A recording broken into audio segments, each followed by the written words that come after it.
Presenting the classics of Sam P. Chaladurai. Sam P. Chaladurai அவர்களின் போதனை களஞ்சியத்திலிருந்து.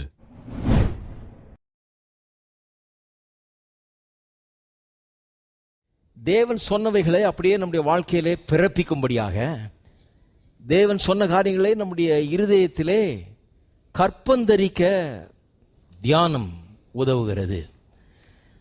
இருதயத்தில் கற்பந்தரிக்க தியானம் உதவுகிறது. முதல்ல ஒரு நெகட்டிவ் எக்ஸாம்பிளோட ஆரம்பிப்போம். ஒரு நெகட்டிவ் எக்ஸாம்பிளோட எப்படி கெட்ட காரியங்கள் எல்லாம் நாம் பிறப்பிக்கிறோம், எப்படி கற்பந்தரித்து தான் பிறப்பிக்கிறோம் என்பதை வேதவசனம் போதிக்கிறது என்று பார்ப்போம். அவனவன் தன் தன் சுய இச்சையினால் இழுக்கப்பட்டு சிக்குண்டு சோதிக்கப்படுகிறான். அவனுக்குள்ள பாவம் வேலை செய்து பாருங்க.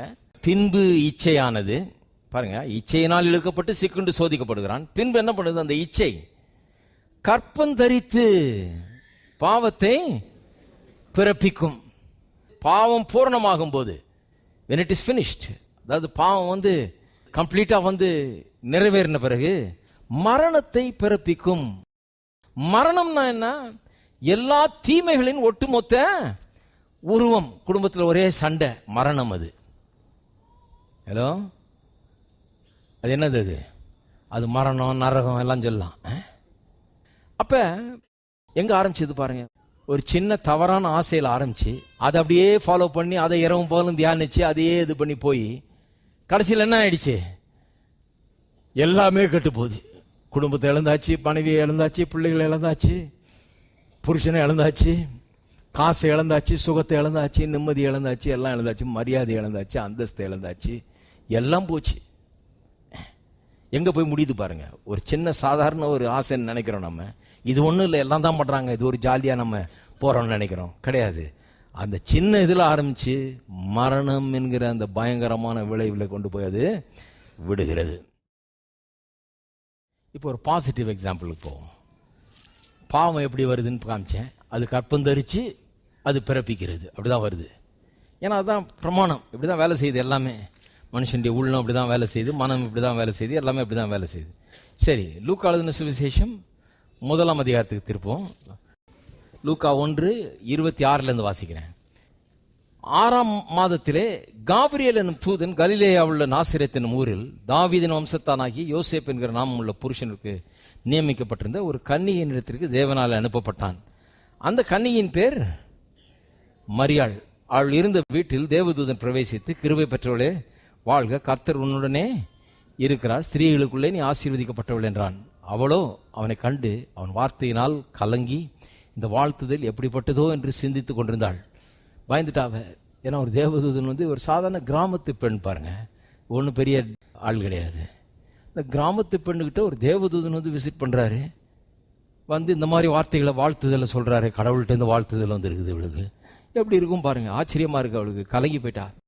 தேவதூதன் அவளை நோக்கி, மரியாளே பயப்படாதே, நீ தேவனிடத்தில் கிருபை பெற்றாய், இதோ நீ கர்ப்பவதியாகி ஒரு குமாரனை பெறுவாய், அவருக்கு இயேசு என்று பெயரிடுவாயாக.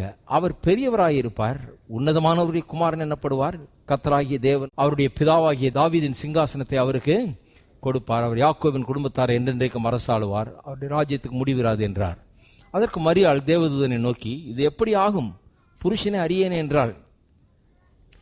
தேவதூதன் அவளுக்கு பிரதியுத்தரமாக, பரிசுத்த ஆவி உன்மேல் வரும், உன்னதமானவருடைய பலம் உன்மேல் நிழலிடும், ஆதலால் உன்னிடத்தில் பிறக்கும் பரிசுத்தம் உள்ளது தேவனுடைய குமாரன் எனப்படும். இதோ உனக்கு இனத்தாளா இருக்கிற எலிசபெத்தும் தன் முதிர் வயதிலே ஒரு புத்திரனை கற்பந்தரித்திருக்கிறாள். மலடி என்னப்பட்ட அவளுக்கு இது 6ஆம் மாதம், தேவனாலே கூடாத காரியம் ஒன்றுமில்லை என்றான். அதற்கு மரியாள், இதோ நான் ஆண்டவருக்கு அடிமை, உம்முடைய வார்த்தையின்படி எனக்கு ஆக கடவுது என்றான். அப்பொழுது தேவதூதன் அவரிடத்திலிருந்து போய்விட்டான். மரியாளுடைய ரெஸ்பான்ஸுக்கும் சகரியா எலிசபெத் கதை உங்களுக்கு தெரியும் இல்லையா, யோவான் ஸ்நானனுடைய தகப்பன், அவனிடத்திலும் இதே தேவதூதன் போறான். இங்கே வர்றதுக்கு முன்னால அங்கே விசிட் பண்ணியிருக்கான். ஏன்னா அவனுடைய மனைவி கற்பந்தரிச்சு பிள்ளைய பெற போறான்னு சொல்றதுக்காக கொஞ்ச நாளைக்கு முன்னால் அங்கே விசிட் பண்ணியிருக்கான். அங்கே விசிட் பண்ணால் வரவேற்பே வேற மாதிரி இருக்குது. அவன் என்ன பண்றான், மனைவிக்கு குழந்தை பிறக்க போகுதுன்னு உடனே அவன் பாருங்க 18ஆம் வசனம், அப்பொழுது சகரியா தேவதூதனை நோக்கி, இதை நான் எதனால் அறிவேன், நான் கிழவனாயிருக்கிறேன், என் மனைவியும் வயது சென்றவளாய் இருக்கிறாளே என்றான். தேவதூதன் அவனுக்கு பிரதித்திரமாக, நான் தேவ சன்னிதானத்தில் நிற்கிற காபிரியல் என்பவன், உன்னுடனே பேசவும் உனக்கு இந்த நற்செய்தி அறிவிக்கவும் அனுப்பப்பட்டு வந்தேன். என்ன சொல்றான் பார், நீ கிளம்ப மனைவி கிளவின்றதுக்காக வந்திருக்கேன். நான் தேவனுடைய பிரசன்னத்தில் நிற்கிற காபிரியல் என்கிற தூதன், நான் கடவுள்கிட்ட நற்செய்தியை உனக்கு கொண்டு வந்திருக்கிறேன். கடவுள் சொல்றாரு, உன் மனைவி கற்பந்தரிச்சு குமாரனை பெறுவாள்னு சொல்லி, அண்டு பேர் இப்படி இருக்கும் அதெல்லாம் சொல்றாரு. கேளியான்னா, நான் கிழமை மனைவி கிளவி இதெல்லாம் பேசிட்டு இருக்கிறிய அப்படிங்கிறான். இதோ தகுந்த காலத்தில் நிறைவேறப் போகிறேன் வார்த்தைகளை நீ விசுவாசியாதபடியானால் இவைகள் சம்பவிக்கும் நாள் மட்டும் நீ பேசக்கூடாமல் ஊமையாய். இவன் அப்படியே பேசிக்கிட்டே இருந்தான்னா, டெய்லி கிழமைன்னு சொன்னா பிள்ளை பிறக்குமா? கிழவனுக்கும் கிழவிக்கும் பிள்ளை பிறக்கிறது ரொம்ப கஷ்டம். வேற மாதிரி பேசணும். வேற மாதிரி பேசுறதுக்கு அவன் வில்லிங் கிடையாது. இது ஒன்றும் புது கதை கிடையாது. ஆபிரகாம் அவனுக்கு முன்னுதாரணமாக இருக்கிறான். இதெல்லாம் வச்சு அவன் கடவுளே தூதன் அனுப்பிச்சிருக்கிறாரு, நிச்சயமாக இது நடக்கும், நானும் கடவுள் சொல்கிற வார்த்தையை நானும் என் வாயை திறந்து சொல்ல போகிறேன், நானும் அதையே வச்சு தியானிப்பேன், அதையே நான் பேசுவேன்னு சொல்லியிருக்கலாமே. அப்படி செய்யாமல் அவிசுவாசம் அவனுக்குள்ள, விசுவாசியாதபடினால், அப்படியே சொல்லிட்டான் தேவதூதன், விசுவாசியாதபடினால். மட்டும் விசுவாசம் இல்லை பாருங்க. மரியாள் அப்படி இல்லை. அவன் எப்படி சொல்றா, இது எப்படி ஆகும்? தேவதூதன் சொல்றா, நீ கர்ப்பவதியாகி ஒரு குமாரனை பெறுவாய். அவ எப்படி ஆகும்ன்றா. எப்படி ஆகும்னா ஒரு நியாயமான கேள்வி. இவ கல்யாணமாகாத ஒரு பெண் நியாயமான ஒரு கேள்வி கேட்கிறா. நியாயமான கேள்விக்கு கடவுள் பதில் சொல்றாரு. நியாயமான கேள்வி என்ன? இது எப்படி ஆகும்? நான் கல்யாணம் ஆகலையே, எப்படி குழந்தை பிறக்கும் அப்படிங்கிற யதார்த்தமாக கேள்வியை கேட்கிறார். அதுக்கு தேவதூதன் சொல்ற பதிலை பாருங்க. 35ஆம் வசனம், அதான் கான்சென்ட்ரேட் பண்ணும். தேவதூதன் அவளுக்கு பிரதியுத்தரமாக, பரிசுத்த ஆவி உன்மேல் வரும். எப்படி புள்ள பிறக்க போறதுன்றதுக்கு சொல்றாரு. வசனம் வந்துருச்சு, இனிமே என்ன பண்ணும்? பரிசுத்த ஆவி உன்மேல் வரும். ஏன்? வசனமும் பரிசுத்த ஆவியானவர் சேர்ந்து இந்த கற்பந்தரிப்பை ஏற்படுத்துவார்கள். நான் எப்படி கற்பந்தரிப்பேன்? நான் கல்யாணமாகாதவளாச்சே, எப்படி இது உண்டாகும் அப்படின்னு சொன்னா, வசனம்தான் வித்து. ஒரு ஆண் தேவையில்லை இந்த வித்துக்கு, வசனம்தான் விதை. அந்த வித்து அவளுக்குள்ள போயிருக்குது, வசனமாகிய வித்து. ஆவியானவர் என்ன பண்ண போறாராம்? இதுக்கு உதவி செய்து கற்பந்தரிக்க ஒரு சூழ்நிலையை உண்டாக்க போகிறார் என்று இங்கே சொல்லப்பட்டிருக்கிறது. அந்த வார்த்தை மாம்சமாகும்படியாக. அப்ப பாருங்க, மெடிடேஷன்னா இதுதான். கடவுளுடைய வார்த்தை நமக்கு வேத வசனத்திலிருந்து சொல்லப்படுகிறது. வேத வசனம் அநேக வாக்குத்தத்தங்களை நமக்கு கொடுக்கிறது. இதை கடவுள் ஆவியானவரை கொண்டு நமக்குள்ள என்ன பண்றாரு? குயிக்கன் பண்றாரு. நமக்குள்ள அந்த வசனத்தை கொண்டு உயிர்ப்பிக்கிறார். நம்ம திடீர்னு ஒரு வசனம் நமக்கு ரொம்ப பிரதானமாய் தோன்றுகிறது, மற்ற எல்லாத்த காட்டிலும் உள்ள கொடுக்கிறார். அதை அப்படி செய்யும் போது என்ன ஆகிறது? அதன் விளைவாக தான் வார்த்தை மாம்சமாகிறது. வார்த்தை மாம்சமாகிறதுன்னு என்ன? சொன்ன காரியம் அப்படியே நிறைவேற ஆரம்பிக்கிறது. சொன்ன காரியம் அப்படியே அவளுடைய வாழ்க்கையில நிறைவேறத்தக்கதாக கன்செப்ஷன் டேக்ஸ் பிளேஸ். அங்க பரிசுத்த ஆவியானவர் அங்க அந்த கற்பந்தரிப்பை ஏற்படுத்துகிறார். பாருங்க, இப்படிதான் ஆவியானவர் வேலை செய்கிறார். வசனம், ஆவியானவர். இந்த வசனமும் ஆவியானவரும் வேலை செய்யறதுக்கு இடம் கொடுக்கறது தான் மெடிடேஷன். நம்ம கர்த்தருடைய வார்த்தையை தியானிக்கும் போது என்ன பண்றோம்? கடவுளுடைய வார்த்தை நமக்கு உள்ள உரைச்சிருக்குது. இந்த வார்த்தை நமக்கு ஏற்ற ஒரு வார்த்தையா இருக்குது. கர்த்தர் நம்மோடு இதை பேசி இருக்கிறார். நம்ம கொஞ்சம் நேரம் எடுத்து ஆவியானவர் அந்த வார்த்தையை நமக்கு உணர்த்தும்படியாக, ஆவியானவர் அந்த வார்த்தையை கொண்டு நமக்குள்ளே கற்பந்தரிக்கும்படியாக, இந்த காரியத்தை, இதில் சொல்லப்பட்டிருக்கிற காரியங்கள் நம்முடைய வாழ்க்கையில் நிறைவேறும்படியாக, அந்த காரியத்தை கற்பந்தரிக்கும்படியாக நாம் இடம் கொடுக்க வேண்டும். அது ஒரு ப்ராசஸ். ஆதியாகமம் 1ஆம் அதிகாரத்துக்கு திருப்போம். லூக்கா 1 அப்படியே வச்சிருங்க, ஏன்னா திருப்பி அங்கே வரப்போகிறோம். ஆதியாகமம் 1:1. ஆதியிலே தேவன் வானத்தையும் பூமியும் சிருஷ்டித்தார். பூமியானது ஒழுங்கின்மையும் வெறுமையுமாய் இருந்தது. ஆழத்தின் மேல் இருள் இருந்தது. தேவ ஆவியானவர் ஜலத்தின் மேல். பாருங்க, பூமியானது ஒழுங்கின்மை வெறுமை இருளா இருக்குது, எல்லாம் டிசார்டர்லியா இருக்குது, அலங்கோலமா இருக்குது. ஆனா தேவ ஆவியானவர் அசைவாடுறார். ஏன் அசைவாடுறார்? அவர் இப்ப ஆக்ஷனுக்கு ரெடி. எதுக்காக காத்திருக்கிறாரு? ஏன் ஒன்னும் செய்யல? ஏன் இதெல்லாம் சீரமைக்கல? ஒன்னும் அவரா சீரமைக்க மாட்டாரு. வார்த்தை என்ன சொல்லுகிறதோ அதைத்தான் அவர் என்ன பண்ணுவாரு? செய்வார். ஆகவே அவர் அசைவாட ஆரம்பிச்சிட்டார். வார்த்தை வந்த உடனே அந்த வார்த்தையின்படி அவர் செய்வார். அடுத்த வசனம் பார்த்தீங்கன்னா, தேவன் வெளிச்சம் உண்டாக கடவுது என்றார். வெளிச்சம், ஆவியானவர் ஏற்கனவே அசைவாடிட்டு இருந்ததுனால வெளிச்சம் உண்டாக கடவுது என்ற உடனே ஆவியானவர் அந்த வெளிச்சத்தை அங்கே உண்டு பண்ணுகிறார். ஆவியானவர் அசைவாடுகிறார். அநேக நேரத்தில் இதை நான் உணர்ந்திருக்கிறேன். என்னுடைய வாழ்க்கையின் பல நேரங்களில் ஆவியானவர் உள்ளத்தில் அசைவாடுகிறதை உணர்ந்திருக்கிறேன். கர்த்தருடைய வார்த்தை எனக்குள்ள விசேஷமான விதத்தில் கிரியை செய்கிறது. சில காரியங்கள், சில தரிசனங்கள், சில எண்ணங்கள், சில லட்சியங்கள் உருவாகிறதை நான் கவனித்திருக்கிறேன். அது உருவாகும் போது ரொம்ப ஜாக்கிரதையாக இருக்கணும். ஏனென்று சொன்னால் ஆவியானவர் அசைவாடுறாரு, அவர் இந்த உள்ளத்தில் உருவாக்கிட்டு இருக்கிறாரு. இதுக்கு நம்ம இடம் கொடுத்து இதை தியானித்தால், இதை மனதில் வைத்தால், கர்த்தர் பேசுகிற காரியத்தை நம்ம சீரியஸாக எடுத்து அதை தியானிக்க ஆரம்பித்தோம் என்று சொன்னால், நான் சொல்லுகிறேன், இந்த காரியம், கர்த்தர் சொன்ன காரியம் அப்படியே ஆகும். வார்த்தை மாம்சமானது போல, மரியாளுடைய வாழ்க்கையில வார்த்தை மாம்சமானது போல, தேவன் தூதன் வார்த்தை தான் பேசினான், அந்த வார்த்தை குழந்தை ஆயிடுச்சு. அதுபோல நம்முடைய வாழ்க்கையில வார்த்தை வெற்றியாக மாறும், வார்த்தை சுகமாக காட்சியளிக்கும், வார்த்தை ஜெயமாக நமக்கு உண்டாகும், வார்த்தை சுகமாக நமக்கு உண்டாகும். இருக்கீங்களா? அடுத்தது பாருங்க, லூக்கா 1ஆம் அதிகாரத்துக்கு போவோம். தேவதூதன் அவருக்கு பிரதித்திரமாக, பரிசுத்தாவி உன்மேல் வரும். அதான் முதல்ல. உன்னதமானவருடைய பலம் உன்மேல் நிழலிடும். இந்த நிழலிடும் என்கிற வார்த்தை ரொம்ப விசேஷமான ஒரு வார்த்தை.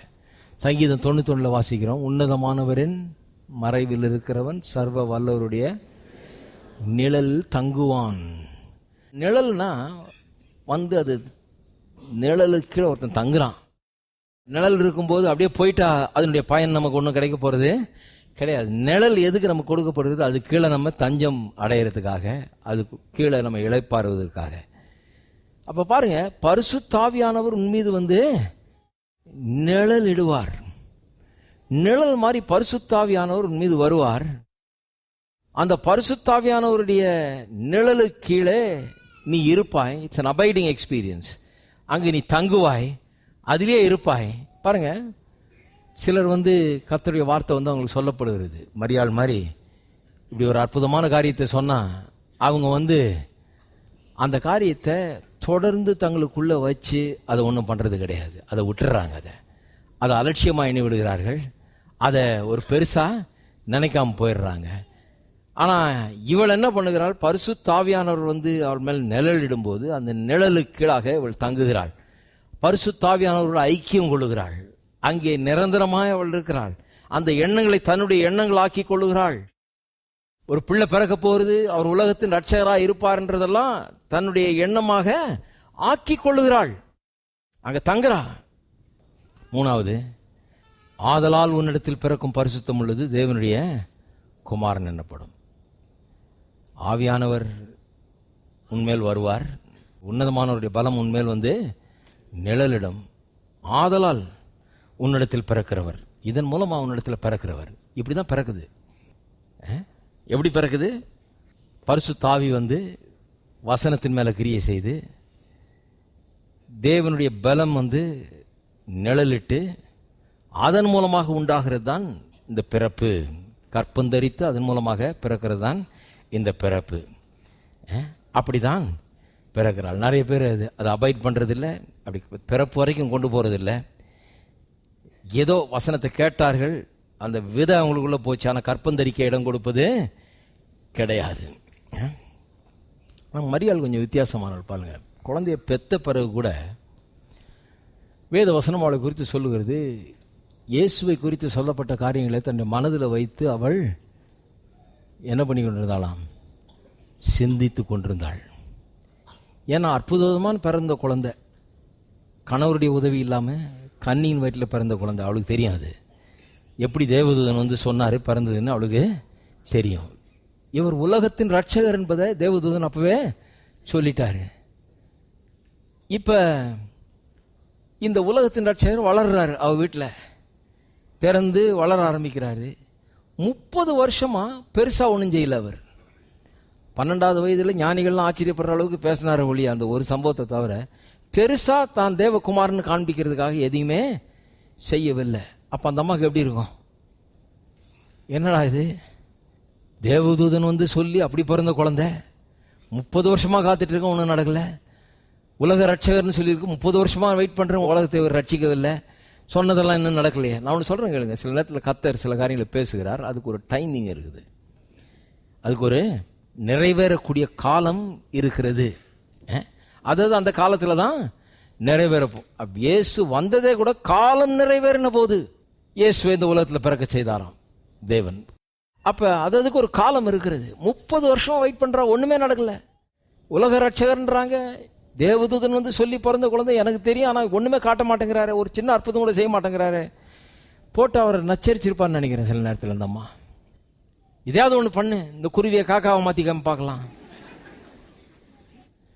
இவ்வளவு காரியம் சொல்லியிருக்கிறாங்க, ஒரு சின்ன காரியம் கூட நீ பண்ண மாட்டேங்கிறியே, எப்படி தெரியும் நீ தேவகுமாரன், உலக ரட்சகர்னு எப்படி உலகத்துக்கு தெரியும் அப்படின்னு சொல்லி அந்த அம்மா ரொம்ப, ஏன்னா அதையே மனசுல வச்சு எண்ணிக்கொண்டு இருக்கிறதுனால ஒரு எதிர்பார்ப்பு அவளுக்குள்.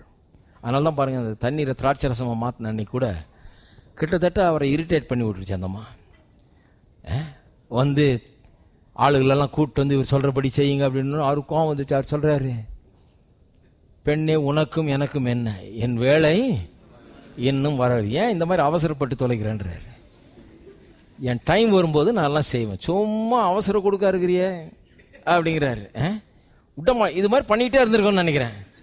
ஆனால் அந்த அம்மாவுடைய நேச்சர் எனக்கு பிடிக்குது, அந்த அம்மாவுடைய காரியம் எனக்கு பிடிக்குது. நான் அது மாதிரி தான் இருக்க விரும்புகிறேன், ஒன்றும் இல்லாமல் இருக்க விரும்பல.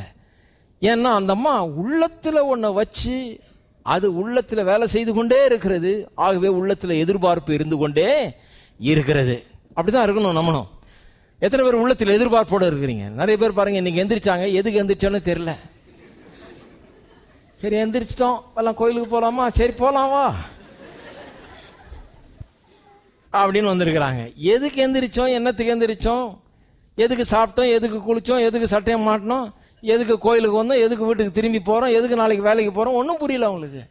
எதுக்கு நாளைக்கு திரும்ப எந்திரிக்கணும், ஒன்றும் வாழ்க்கையில் எந்த நோக்கமும் கிடையாது, எந்த எதிர்பார்ப்பும் கிடையாது. ஏன்னா உள்ளத்தில் ஒன்றும் கிடையாது, விசுவாசம் கிடையாது. கடவுளுடைய வார்த்தையை எடுத்து உள்ளத்தில் எதையும் கற்பந்தரிக்கவில்லை.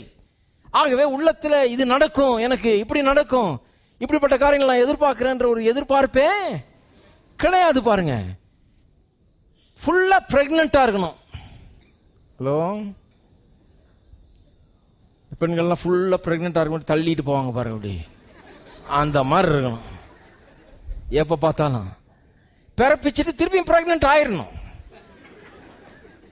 கடவுள் நமக்காக வைத்திருக்கிற காரியங்களை நாம் கற்பந்தரிக்க வேண்டும், அது நிறைவேறத்தக்கதாக, அதனால் பிரெக்னண்டா இருக்க வேண்டும். ஹலோ, அதுல பிரெக்னண்டா இருந்தா டியூ டேட்டை பார்த்துட்டு இருப்போம். இன்னும் 10 நாள் இருக்குது நடக்கும், இன்னும் 5 நாள் இருக்குது நடந்துரும், இன்னும் 2 நாள் இருக்குது முடிஞ்சிடும் அப்படின்ட்டு இருப்போம். ஒரு எதிர்பார்ப்பும் கிடையாது நிறைய பேருக்கு. ஏன்னா பிரெக்னன்ட் ஆகவே இல்லை அவங்க. ஹலோ, பிரெக்னன்ட் ஆகுறதே கிடையாது. கோயிலுக்கெல்லாம் போறாங்க, பிரெக்னன்ட் ஆக மாட்டாங்க. பிரசங்கெல்லாம் கேட்பாங்க, ஆனால் பிரெக்னன்ட் ஆக வசனம் காது வழியா போகும், இந்த காது வழியா வந்துடும், உள்ள போகாது, கற்பம் தரிக்காது. பிரெக்னன்ட் ஆகிறது கிடையாது, உள்ள பிரெக்னன்ட் ஆக வேண்டும். பிரெக்னன்ட் ஆகி எப்போதும் ஒரு பெரிய எதிர்பார்ப்போடு கர்த்தருடைய வார்த்தை வாக்கு தத்தம் பண்ணியிருக்கிற காரியங்களை நம்முடைய மனதில் வைத்து அதை தியானித்து அதை குறித்த எதிர்பார்ப்புகளை வளர்த்து கொண்டு அதிலே நாம் வாழ வேண்டும் என்று கர்த்தர் விரும்புகிறார். அப்பொழுது ஒவ்வொரு நாளும் நமக்கு ஒரு ஆச்சரியமான நாளாய், அற்புதமான நாளாய், வெற்றியின் நாளாய், சந்தோஷத்தின் நாளாய் இருக்கும்.